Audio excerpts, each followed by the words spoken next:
लोग असफल क्यों होते हैं, ये समझ लेते हैं। Why people fail. लोग असफल क्यों होते हैं? सबसे पहले हमें समस्या की जड़ को समझना होगा कि लोग फेल क्यों हो जाते हैं, असफल क्यों हो जाते हैं। इस जड़ को हमें समझना होगा ताकि उस पर हम चोट प्रहार कर सकें। हमें पता ही नहीं है तो क्या करेंगे हम उसका।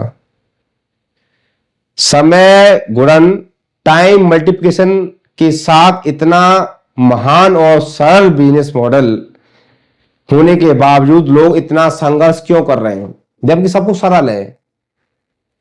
सिस्टम बिल्कुल सरल बना दिया है, 8 स्टेप बना दिए हैं, सब कुछ एकदम पूरा लिखित में है सब कुछ। फिर लोग इतना संघर्ष क्यों कर रहे हैं, इतनी मुश्किलें क्यों झेल रहे हैं। और लोग बोलते हैं कि यह बहुत कठिन है, मुश्किल है, हमसे तो ना हो पाएगा, लाला तेरे से हो जाएगा, लेकिन तू लाला कर नहीं रहा, ढंग से कर नहीं रहा है, क्योंकि तुम यही समझने की कोशिश कर रहा है कि आखिर इस बिजनेस को किया कैसे जाए। क्योंकि दिमाग के अंदर एक भूत पाल के रखा हुआ है कि मुझे तो बहुत कुछ आता है। एमबीए वाली थिंकिंग अपने दिमाग के अंदर बिठा के रखी हुई है, तो तेरे से ना हो पाएगा, ऐसा कैसे होगा, तेरे से ना ही हो पाएगा बेटा, क्योंकि तूने एमबीए वाली सोच बना के रखी हुई अपने दिमाग के अंदर। एमबीए को छोड़ना पड़ेगा, एमबीए को छोड़ना पड़ेगा, मुझे बहुत आता है, इसको साइड में रखना पड़ेगा। अगर आपको बहुत आता तो आप सफल होते, अगर आप सफल नहीं है तो इसका मतलब यह है कि आपको नहीं आता है, अभी आपको सीखने की आवश्यकता है। जब तक आप अपने दिमाग में से एमबीए वाले विचार को नहीं निकालेंगे, जब तक आप आगे आएंगे ही नहीं सीखने के लिए। क्योंकि आपको तो ब्रेकर के रूप में दिमाग के अंदर डाल के रखा हुआ है ना कि मुझे बहुत आता है, तो आपको सीखने नहीं देगा वो। आप इस बात को स्वीकार कर लें, जितना जल्दी हो सकेगा उतना जल्दी स्वीकार कर लें कि अगर आपको आता तो आप सफल होते, अगर आपको नहीं आता है इसलिए आप असफल हैं, सफल नहीं है आप। अगर आपको आता है तो आप सफल होने चाहिए थे, सीधी सी बात है। अगर आप सफल नहीं है तो इसका मतलब यह है कि आपको नहीं आता है, आपने दिमाग में फितूल बना के रखा हुआ है कि मैं ज्ञानी हूं, मैं विद्वानी हूं, मुझे बहुत आता है। वही आपके असफलता का कारण बनेगा सबसे बड़ा। आपसे हो पाएगा, जब लोगों ने किया तो आपसे भी हो पाएगा। जब किसी ने दुनिया में किया ही नहीं हो तो बात समझ में आती कि हो नहीं पाएगा। भाई जिस किसी व्यक्ति ने आज तक किया ही नहीं हो उस कार्य को करना मुश्किल हो सकता है, लेकिन जिस कार्य को लोगों ने किया है और एक बार नहीं 1000 बार किया है, लाखों बार किया है, तो वो कार्य किया जा सकता है, आप भी कर सकते हो। लेकिन उसके लिए आपको तैयार होना पड़ेगा। अपने दिमाग को, मैंने आपको पहले लास्ट मीटिंग बोल रहा था, ओल्ड इज गोल्ड, हर जगह फिट नहीं होता ये। मैंने आपको अपना एग्जाम्पल भी दिखाया था, मेरे पास में बहुत महंगे महंगे मोबाइल भी थे, लेकिन मैंने उनको साइड में रख दिया क्योंकि उनसे काम बनने वाला नहीं है,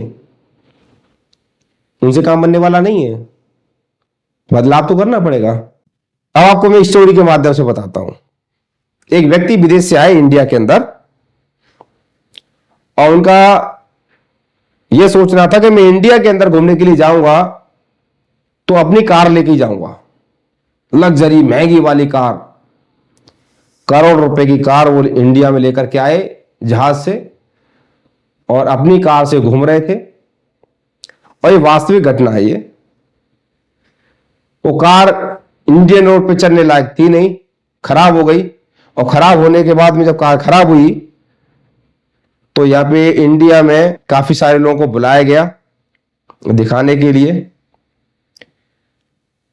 तो उस कार के मालिक ने मना कर दिया, बोले नहीं ये इंडियन कार नहीं है, तो इंडिया वाले इसको सही नहीं कर पाएंगे, भारत वाले इसको सही नहीं कर पाएंगे, मुझे अपने देश से ही, अपनी कंट्री से ही इसके लिए मैकेनिक बुलाना पड़ेगा और मैं उसी से ही करवाऊंगा। तो सब लोगों ने उसकी बात को माना भाई, चलो ठीक है।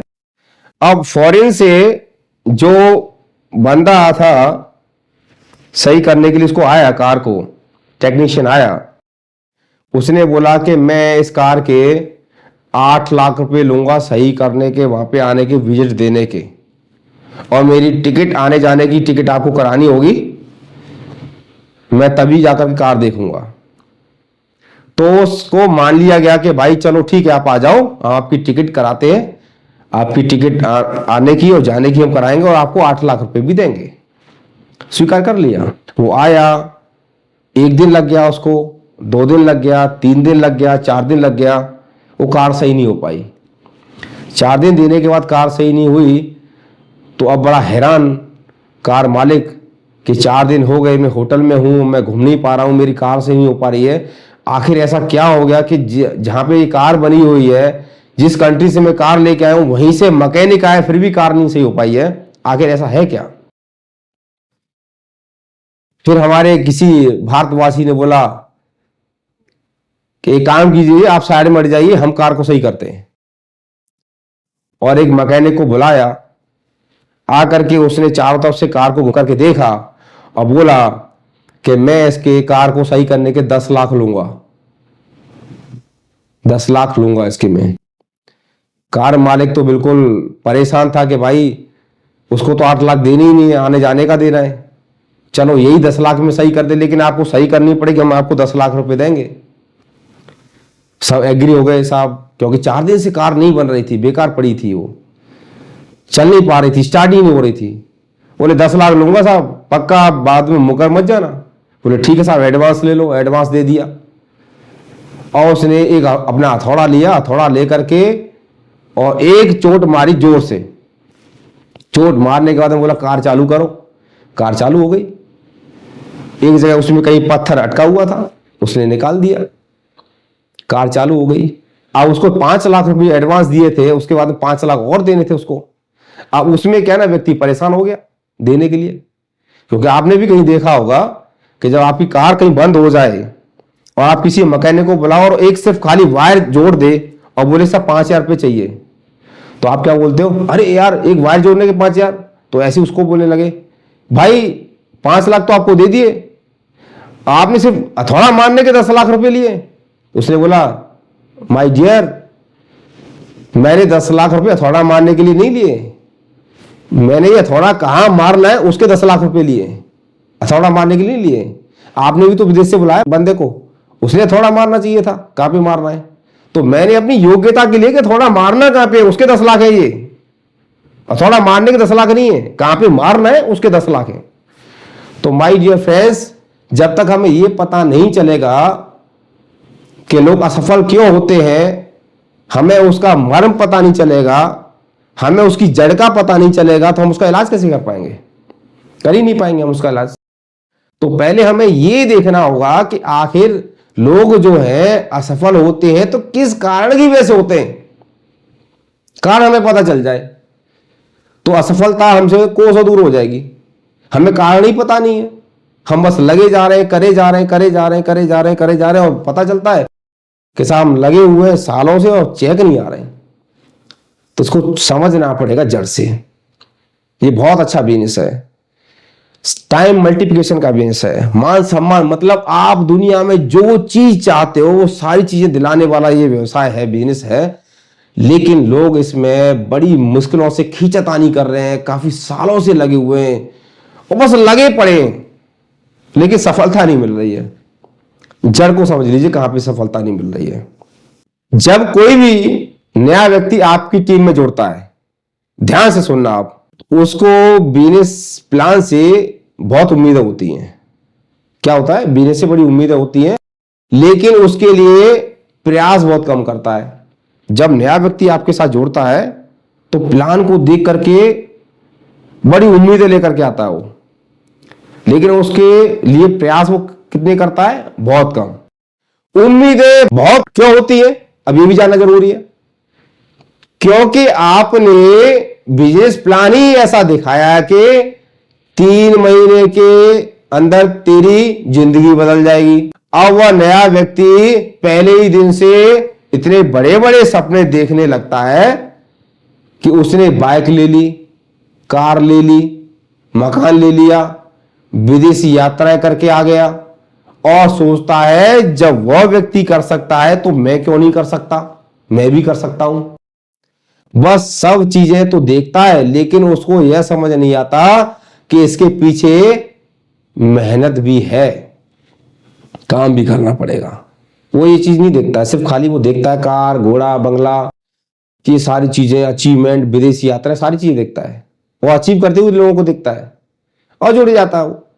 वो ये नहीं देखता है कि मुझे इसके साथ में काम भी करना पड़ेगा, मेहनत भी है।